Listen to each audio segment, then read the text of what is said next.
Salut mes madrilènes, salut mes merengues, salut mes galactiques, j'espère que vous allez tous très bien. Je suis ravi de vous retrouver pour comme toujours ce nouvel avant-match du Real Madrid. Et on quitte la Liga pour l'autre compétition reine d'Espagne ce mardi puisque le Real Madrid accueille la Real Sociedad pour le match retour de la demi-finale de Copa del Rey. Et même si on s'est offert une bonne petite avance avec le match aller en gagnant chez eux, reste que malgré tout, on n'est pas encore qualifié et il va falloir faire le boulot demain soir aussi. Alors l'avant-match va être forcément bien plus light que le premier vu qu'on les a joués il y a à peine un mois. Donc bon, il sera dur de rajouter beaucoup de choses sans se répéter. Néanmoins, on va quand même voir ce qui s'est passé entre temps, surtout côté basque.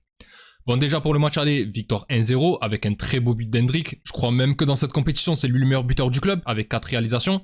Et mine de rien, même si le parcours n'est pas incroyable pour le moment avec des équipes largement à notre portée, Leganés, Celta Vigo, etc. Même si c'était des matchs compliqués, c'est quand même tout autre chose que si on avait joué Bilbao ou encore les deux rivaux là qui vont s'entre-déchirer, le Barça et l'Atlético. D'ailleurs, si on se qualifie demain, ça va être un régal de les voir se rentrer dedans mercredi, posés dans le canapé.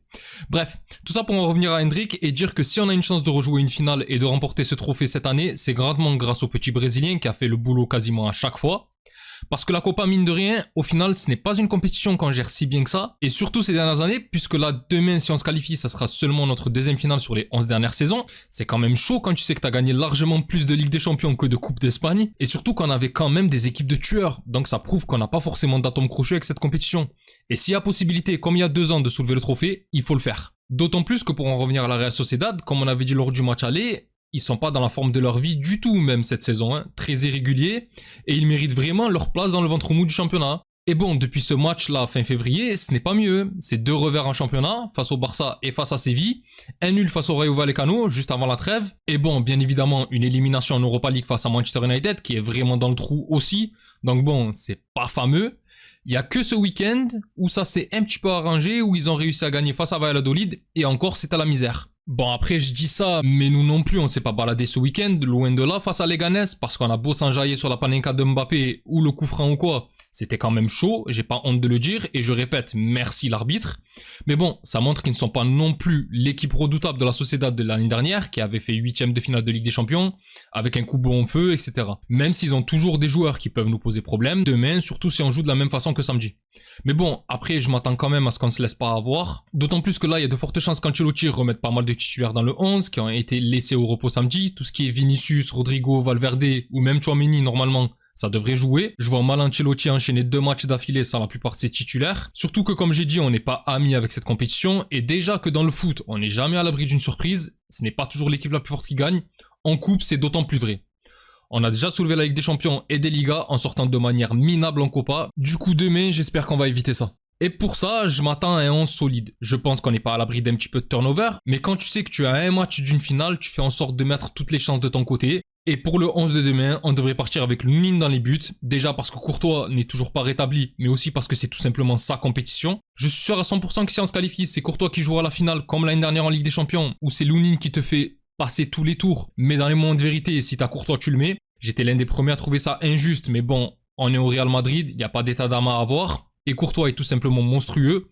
Mais en tout cas, en ce qui concerne le match de demain, avec ou sans la présence du Belge, Lounine aurait été titulaire. La question ne se poserait qu'en cas de finale en vrai. Devant lui, je pense qu'il y a possibilité de revoir une charnière Alaba Asensio. J'ai trouvé Rudiger plutôt fatigué ce week-end. Comme j'ai dit lors de mon débrief, on le sent un petit peu émoussé physiquement. Il a vraiment du mal depuis sa blessure, ce qui fait que son jeu tourné sur l'impact est un peu plus léger. Et je pense qu'il n'est pas impossible de voir l'Autrichien à la place de l'Allemand, histoire de lui donner un peu de repos. Sur les côtés, bon à droite, très probablement le meilleur latéral de tous les temps, Vasquez, avec son jeu de tête et sa défense incroyable, le joueur que personne n'arrive à dribbler et qui ne laisse jamais d'espace dans son dos. Et à gauche, Fran Garcia qui lui par contre, plus sérieusement, a fait un match très bon face à Leganés, et je pense qu'il devrait enchaîner puisque de toute façon Mendy serait pas encore remis de sa blessure.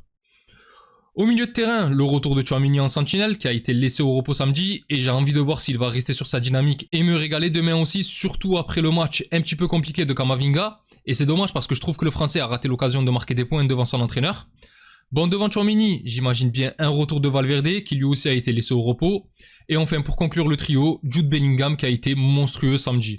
Pour moi ça a été le joueur du match. Après, si on me dit Brahim, ça me va aussi, mais si l'anglais veut jouer, il faut le laisser enchaîner. Histoire qu'il reprenne plus goût aux bonnes prestations avec ses pieds plutôt qu'avec sa bouche, parce que le Bellingham râleur, j'en peux plus moi. On a déjà assez de soucis avec Vinicius. Le Brésilien qui d'ailleurs devrait être titulaire en attaque avec Mbappé et Rodrigo, j'aurais aimé dire Hendrick, et peut-être que ça sera lui.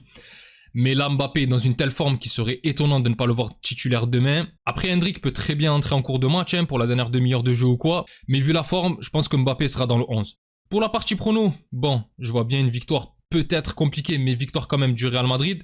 En tout cas, il faut éviter de se faire peur. Et bon, vu le match aller où ce n'était pas incroyable, à la maison, j'espère qu'on fera quand même mieux, sachant que comme j'avais dit lors du premier avant-match, on a déjà perdu face à eux à domicile en 2020, où ils sont venus te battre 4-3 juste avant le Covid.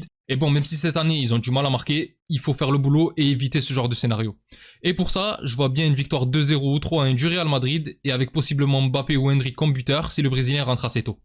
Enfin bref mes Galactiques, c'est tout pour moi concernant cet avant-match. Donnez-moi vos pronostics dans les commentaires. Si la vidéo vous a plu, n'hésitez pas à liker et à vous abonner, c'est un soutien très important pour la chaîne et je remercie toutes les personnes qui prennent le temps de le faire, vous êtes les meilleurs. Pour les autres, on se retrouve après la rencontre et j'espère la qualification du Real Madrid face à la Real Sociedad. D'ici là, je vous souhaite une excellente journée ou soirée selon l'heure à laquelle vous regardez cette vidéo. Prenez tout soin de vous et encore et toujours, hasta le final, vamos Real. Salut!